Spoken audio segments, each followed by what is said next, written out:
Okay, the campaign for the abolition of cruel sports is calling on the committee of Millstreet Town Park not to allow a hare coursing club to hold its annual event at the venue this year.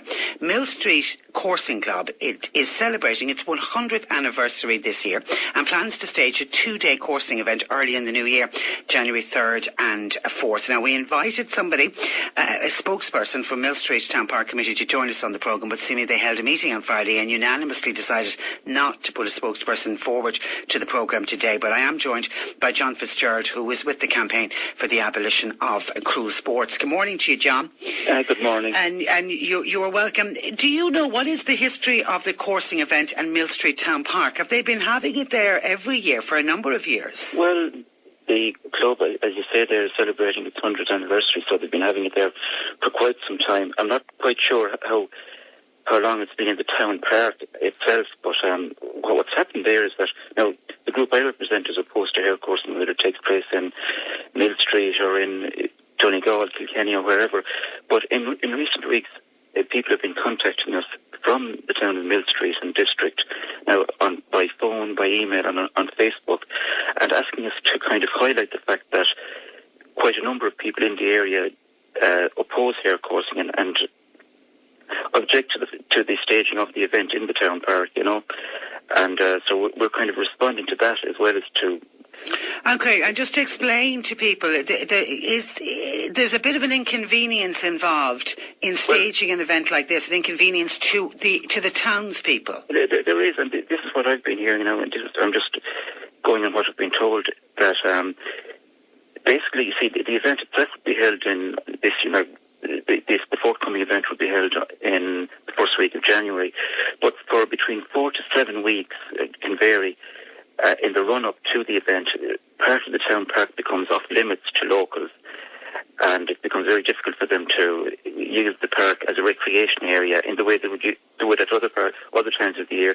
So many people object to the inconvenience, whereas you have other people objecting to the fact that hare coursing itself is being held there. So the objections, there's a sort of a cross-section of people objecting to the whole scenario whereby hare coursing is held in the town park, basically, and other people too feel that it may present a very negative image of Millstreet internationally, because Millstreet is a very scenic district and it has many attractions and very positive associations, and they fear that, having a hare coursing meeting on your doorstep, you need a sort of like a hole in your head at the time when you need to, in this particular adverse economic climate, and when you want to promote tourism in your area, Who do you know who owns the town park? I mean, is this the council? Is it?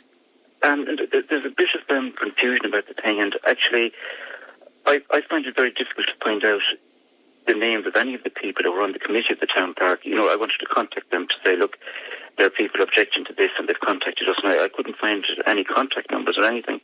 But interestingly, last week there was a very lively debate on hare coursing on the Facebook page of the Millstreet.ie web. Is it a blog? Very, very good website. Yeah, it promotes all of the news for Millstreet. Yeah, it's terrific. A fantastic website, and there's no problem there at all. But it had a Facebook page, and there was a very lively debate for and against. But many people in the Millstreet area speaking out against hare coursing. But then the link to that Facebook page seems to have disappeared. And I'm just wondering, is there a bit of paranoia in some quarters in Millstreet about just people objecting to hare coursing and about the whole issue? And really, I think people should, if people have strong views on the other side of the issue, maybe they should come on radio or... Yeah, as I say, we were disappointed because we obviously told them well in advance that you were going to be joining us today, and we're giving them the opportunity to put forward a spokesperson. We then discovered they were having a meeting on Friday night. Now, I don't know whether it was, I'm not saying it was a meeting about the programme, but it was a meeting of the committee, and all we got back at the weekend was a unanimous decision that they weren't putting anybody forward, which is a little bit unfortunate. And I do accept that point, that if you believe in something and you're involved in something and you are committed to it, you should be able to stand up and defend it. I think so. And the other thing, just looking at the many emails and comments on Facebook that we've got on this from people in Millstreet, what we would suggest is that possibly maybe the Town Park Committee might consider as an alternative to the live hare coursing event and as a possible compromise to consider holding a drag coursing event, which is it's an exact replica of hare coursing, but instead of a live lure, you have a mechanical lure. And this is the norm in many countries now that have abolished live hare coursing. And it replicates all the fun and the excitement of the live coursing event, but without the cruelty. So you have the dogs chasing a non-live lure, and as in hare coursing, the best dog wins and the trophies are awarded and there can be celebrations afterwards without any cruelty. And I'm just wondering if something like that could be looked at. People would at least consider that as an option. The argument, I'm going to have to try and put forward the other argument now, when the fact that there's nobody from Millstreet to do it, but the argument that the dogs are muzzled. Yeah, the dogs are muzzled, and when muzzling was introduced in 1993, after Tony Gregory proposed a bill in the Dáil to ban hare coursing completely, so many of us hoped that muzzling might actually render hare coursing a bit more humane or take the cruelty out of it, as what the government promised at the time. But unfortunately, while the muzzled dogs cannot, for example, tear the hares apart as they used to pre-muzzling, what happens is that they maul the hares and toss them about and throw them into the air, pin them to the ground, and what happens then is that the hares suffer injuries and die of their injuries, sometimes even after being released following a coursing event. So muzzling, unfortunately, hasn't achieved its objective, which was to make hare coursing a cruelty-free sport. So you still have hares getting killed, and they're still subjected to the trauma and the stress of being coursed and all that. And of course, they still have to be netted. That is captured in the countryside with nets and put into boxes and conveyed to the coursing venue, and many of them die in captivity as well. So all those issues remain even with muzzling. I'm assuming they can just, and this might sound silly, I'm assuming they can just die of fright, can they? Yeah, they can die of fright too, and many of them die from a condition known as stress myopathy, which affects a number of wild species, including the hare. Basically, if the animal has a very traumatic or terrifying experience, it may actually die the following day or a day later as a result of it, a bit like in humans with traumatic situations. Yeah, and I read a report from, I think it was actually from the Millstreet coursing event for last year, and one of the hares died in the escape overnight. It had been coursed, successfully, had been killed, but it died that night.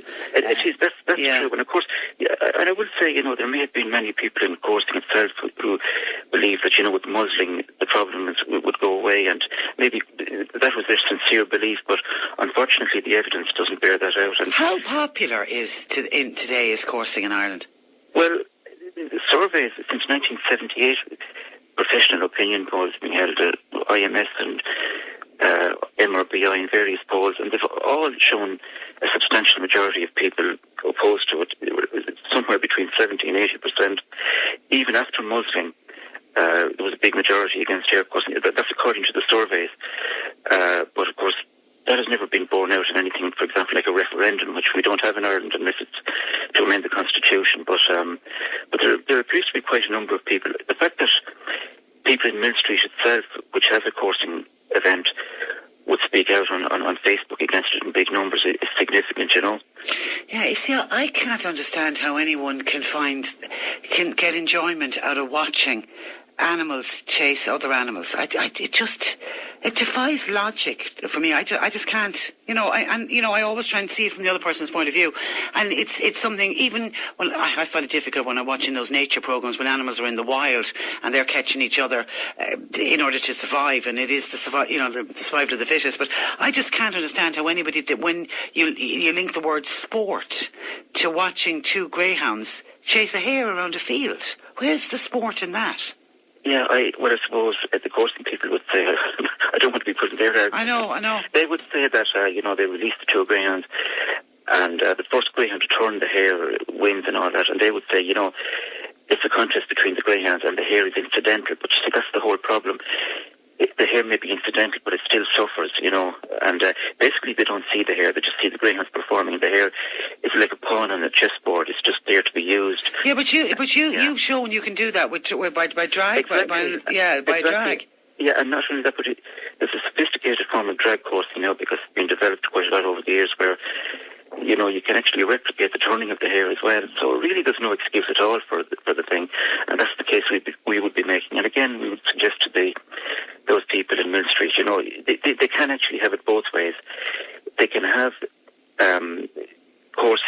hares, so therefore they can have it as a tourist attraction, and they don't need to be kind of then avoiding radio debates and all the rest of it. They can just come out publicly, and I guarantee you that you'll never have anybody refusing to come on the radio to talk about drag coursing, because there is no controversy there, you know. Yeah, Brian McCroom says things, the committee won't come on air. Does it not show how barbaric a sport coursing actually is? They cannot actually defend it if they can't come on and state their thoughts.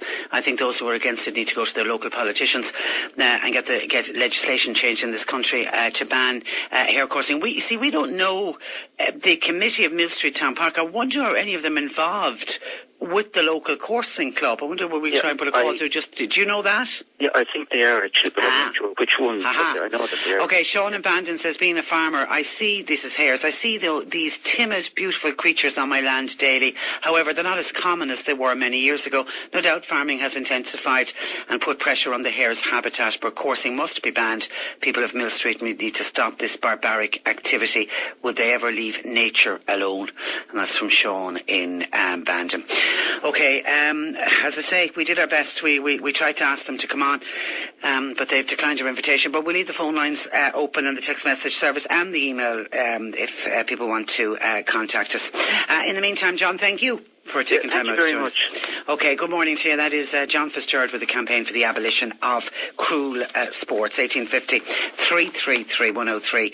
If your thoughts and comments on coursing, not just with regard to this particular event, which is going to be happening in Millstreet in January, at the beginning of January, but a general discussion on coursing. Are you for or against it? Share your thoughts with us, please. An email to Patricia at c103.ie.